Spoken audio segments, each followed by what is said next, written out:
In this series, I am trying to flip the switch on what survival means. So I don't want you to just survive. I want you to thrive. I have all these tools and all these skills and everything, and I'm going to use them to my best advantage. And while I'm doing all this and I have all this stuff and all this knowledge, I'm going to keep learning and I'm going to keep practicing. And I'm going to keep getting better, because in the over decade that I've been doing this, I have changed my bug out bag and a lot of my gear, probably, I don't know, I want to say 1,252 times. I think that's an exact number. What's up, everyone? Morgan here, and today we're going to be talking about bug out bags. This is the bug out bag that I have currently, and I'm going to be switching this out to this bug out bag just because I like this one a little bit better, just some of the organization and stuff. So let me show you. I'm also in Alaska, so right now I am getting it together for winter specifically, but I'm going to be showing you some of the stuff I'm putting in, why I'm putting it in, and some ideas for you. First, I got to unpack the old one. Wow. You know, I am super fast. You don't have to be as fast as me. It's okay. All right, now that the old one's out, it's time to bring the new one in. I just don't know what's happened. Like, there's like nothing here. There's no first aid kit. There's like no food. I mean, there's no water purification. What has happened to this bag? I'm pretty sure I have taken it from pieces out and stuff like that from just previous camping trips or something, and I never put anything back. So I got a lot of work. So I have adjusted it pretty well. I've been doing this for a long time, so I'm able to get things together pretty quickly. So I have a headlamp, and I also have a glow stick.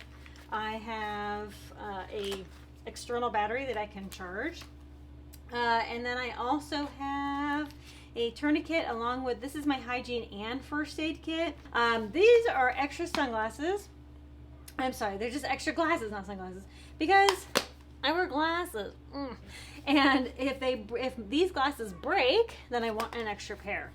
So this is a pump to pure water filtration. Now, so this will actually be going in for summer. I just wanted to show that this is something that I would normally put in a bug out bag, like if you're somewhere down south. You know, a pump water filtration system is really nice. This is nice and compact, so I really like this. A lot of people like the straws. I don't like it because my kids can't drink from it even when you're pressing. Anyway, I'll talk about that in another video, but I like the pump ones because I can pump them into here. I can pump water into water bottles, and I have two water bottles on one on each side. And these actually have filters in it too. I can take out the filters though, but filters and really cold weather, they don't mix. So what I would be doing is melting snow and drinking from that melted snow. This is my new Pathfinder that I think is absolutely perfect for this. I will have a fuller review of this after this series, but this is perfect for my bug out bag, and I'm gonna be putting that in there. I can also, you know, I can boil the water in here, blah, blah, blah. I'll show you. Anyway, it's a perfect system. Perfect system. Perfect, perfect, perfect. So I'm actually going to hold this off for summer because this is technically still for winter, so that's going to be later. I have two emergency survival blankets. Tourniquet, I already said. Okay, now this is the fire kit. This is the Fire Boss. There we go. This is the Fire Boss. I'm going to be using this one in here. It has a bunch of different fire starters in it, even like a ferro rod, so I like to have that in there. Some paracord. This is a little tiny tarp. These are just some reference for animal tracks, and I also have some knot cards in here. I'm not very good at knots or animal tracks, so I like those references. This is a little tiny shovel. It'll be helpful for scooping like snow at this point, but for digging and, you know, other little things like that. I do have an extra pair of socks. This is merino wool with some underwear. These are binoculars, little tiny, these are Walmart, like, I don't know, $10 binoculars or something. They're so compact, and I've used them and they're great. This is my fixed blade that I always have. Okay, it was just outside, it's a little cold. This is good. Oh, this is good in photo now. This is my big old fixed blade that I love to have in my bug out bag. It was a little stiff there because it was in the cold, but it did come out, so it's good to know. I don't care about the weight, to be honest. People are gonna be like, oh my gosh, that thing is so big. Don't care. I love it. It'll do basically anything I want.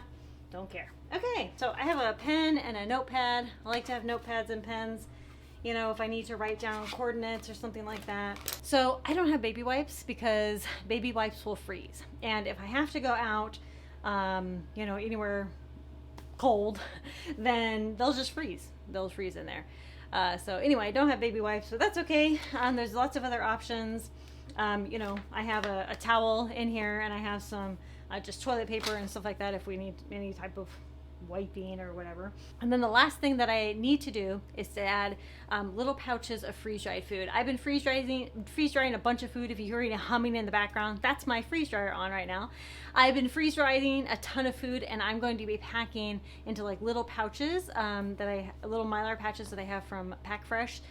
So I'm going to be showing what food I pack in another video, but today let's get this packed. I try to be as methodical about packing as possible. So I look at the pouches and the things that I have, and I say, okay, this needs to be more easily accessible than this, so this will go in front pouches. This is not going to be as needed, so I'll put it in the middle, back pouches, things like that. This is the first time in Bug Out Bag history that I have not overstuffed a pack. And it's really good not to overstuff a pack because, yes, it keeps it lighter, but also if you need to carry any additional stuff when you're out and about, like you're scavenging for something, or like you're foraging, or whatever the case may be, which reminds me, I want to put some Ziploc bags in here, but we don't have Ziploc bags. So I'll write notes in my phone about things that I need to add, like the food, the Ziploc bags, things like that. Oh, I also want to add some Gorilla Tape, a little tiny Gorilla Tape, but I had to go get that. These are little notes that I'm making for myself. Anyway, it is not overstuffed. This is a well-stuffed bag. There's plenty of room for food and anything else, right? And so let's go ahead and get it.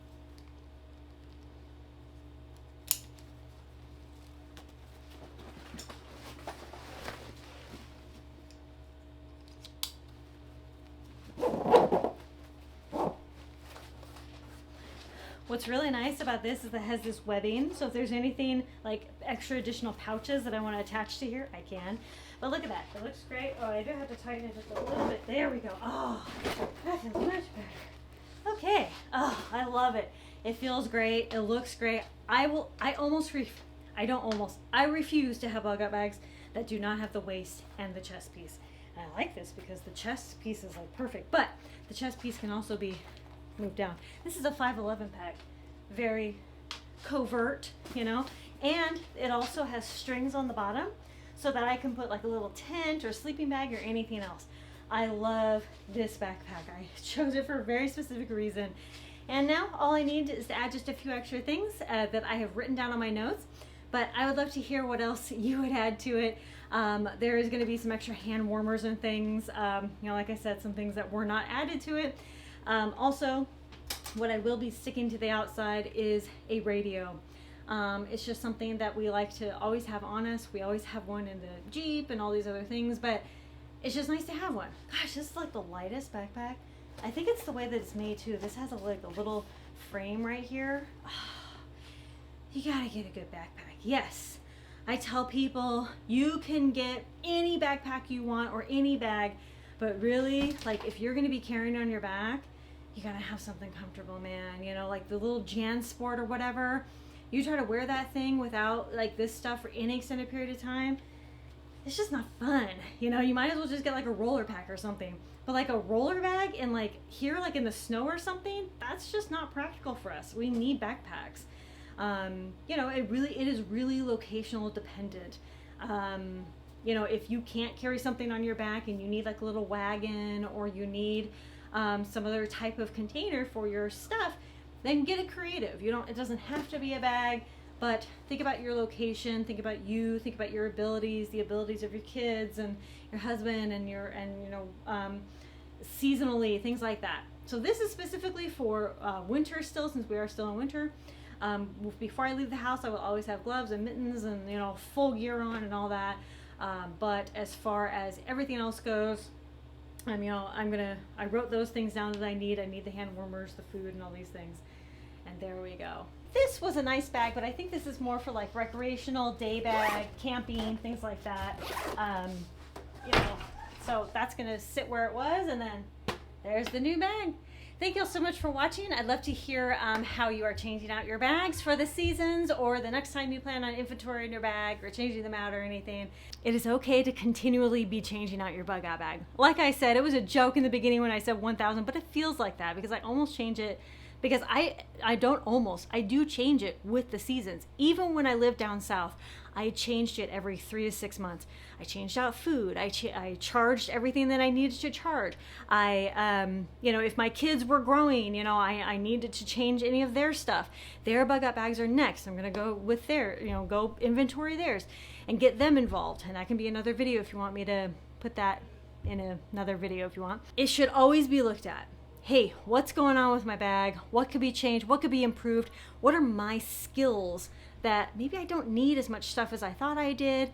What's realistic? And then take your bag camping and actually use the stuff out of it. That right there is going to tell you more than anything any YouTuber will ever tell you about what you do and do not need in your bug out bag, okay? Because that will tell you, hey, I use this a lot and this is just for emergencies, that kind of thing. Like you have a first aid kit for emergencies, but you have food, water purification for everyday needs, that kind of thing. I still have a few things I want to add to it. That's okay. Complete it as you go, a little bit at a time. It's all good. And just get a bag, start with a few items, put it in. It is all good. Do not stress about needing everything right away. Just get started. Get the bag. Get a couple things of your basic needs. Cover water, food, shelter, and fire. If you have to have propane, that's okay too. I had to carry propane when I lived down south in Texas for a long time because you really couldn't have like a lot of open fires. Do it a little at a time. You got this, okay? Something is better than nothing.